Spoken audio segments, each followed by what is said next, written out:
Hello guys, வணக்கம் மக்களே. இன்னைக்கு லைவ் எபிசோடில் பார்த்திங்கன்னா விக்ரம் வந்துட்டு அவரோட ஸ்டோரியை சொல்கிறாரு. அவங்க அப்பா வந்துட்டு சினிமாவில் ஜெயிக்க முடியாமல் போனது, ஆனால் வந்துட்டு நான் என் அப்பாக்காக வந்துட்டு நான் ஜெயிப்பேன் கண்டிப்பாக.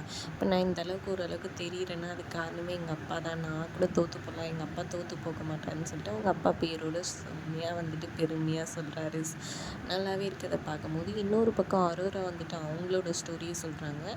அதில் பார்த்திங்கன்னா அரோரா வந்துட்டு அவங்க வீட்டிலேயே வந்துட்டு தனிமையாக இருந்தாங்க.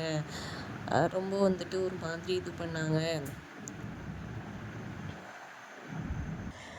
அதுக்கப்புறம் கொரோனாவில் வந்துட்டு ஃபேமிலி கூட இருக்கிற டைம் ஸ்பெண்ட் பண்ணாங்க. அந்த டைமில் ரொம்பவே கஷ்டம் ஃபேஸ் பண்ணி வீட்டை விட்டு வெளியே வந்துட்டு எப்படி வந்துட்டு அவங்களுக்கு தேவையானதை அவங்களே செஞ்சுக்கிட்டாங்க. லைஃப் எப்படி அவங்களுக்கு மாறுச்சு அப்படின்றத பற்றி எக்ஸ்பிளைன் பண்ணி சொல்லிகிட்ருக்காங்க அரோரா. அதோட எபிசோட் லைவ் இது முடியுதுங்க.